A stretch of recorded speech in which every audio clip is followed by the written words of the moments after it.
R2B vaccine ಪಾರಿವಾಳಗೆಲ್ಲ ನಾವು ಇವತ್ತು vaccine ಮಾಡ್ತೀವಿ. ಈ R2B ವ್ಯಾಕ್ಸಿನ್ ಬಂದು ಎವ್ರಿ ಇಯರ್ ಒಂದ್ಸತಿ ಕೊಡ್ತೀವಿ.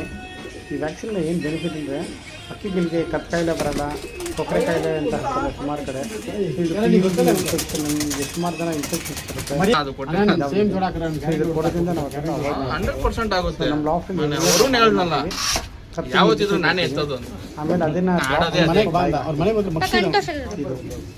ಗಂಡು ಕೊಡಬಾರ್ದು, ಅದು ಗಂಡು ಮತ್ತೆ ನಿಮಗೆ ಕವಿ ಏಜೆನ್ಸಿ ಅಂತ ಇದೆ, ಅಲ್ಲಿ ಸಿಗುತ್ತೆ. ಇದು ಹೆಸರು R2B ಅಂತ, ಇಲ್ಲಾಂದರೆ ರಾಣಿ. ಸೇಮ್ ನಿಮಗೆ ಮೆಡಿಸನ್ನು ನಮ್ಮ ಹೆಬ್ಬಾಲಲ್ಲಿ ವೆಟನರಿ ಇದೆ, ಅದು ಸಿಗುತ್ತೆ.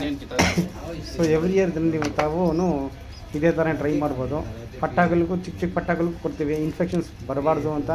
ಮತ್ತು ದಾವಡಿಲಿ ಅದನ್ನು ಹಾಕಿ ಇನ್ಫೆಕ್ಷನ್ ಸ್ಟಾರ್ಟ್ ಆದರೆ ಭಯ ಬೇರೆದಕ್ಕೆಲ್ಲ ಸ್ಪ್ರೆಡ್ ಆಗುತ್ತೆ ಅಂತ. ಸೊ ಅದಕ್ಕೆ ಕೊಡ್ತೀವಿ. ವ್ಯಾಕ್ಸಿನೇಷನ್ ಕೊಟ್ಟು ವಾರಕ್ಕೆ 2 ದಿನ ಬಂದು ಮಲ್ಟಿವಿಟಾಮಿನ್ ಕೊಡಬೇಕು. ಮಲ್ಟಿವಿಟಾಮಿನ್ ಅಂದರೆ ಬರುತ್ತೆ, ಇಲ್ಲ ಬ್ರೋಟೋನ್ ಅಂತ ಬರುತ್ತೆ, ಇಲ್ಲಾಂದರೆ ವೈಮಿರೋಲ್ ಅಂತ ಬರುತ್ತೆ. ಇದೆಲ್ಲ ಮಲ್ಟಿವಿಟಾಮಿನು. ಮಲ್ಟಿವಿಟಾಮಿನ್ ಎಲ್ಲ ಕೊಟ್ಟರೆ ಹಕ್ಕಿಗಳು ಒಳ್ಳೆ ಮೈ ಇರುತ್ತೆ, ಹಕ್ಕಿಗಳಿಗೆ ಹೆಲ್ತಿಯಾಗಿರುತ್ತೆ ಮತ್ತು ಬ್ರೀಡಿಂಗ್ ಎಲ್ಲ ಚೆನ್ನಾಗಿ ಮಾಡುತ್ತೆ.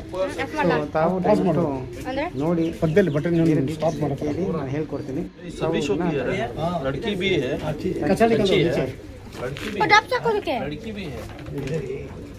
ಮಗಳು ಬರೀಕೊಂಡಿದ್ದಾನ?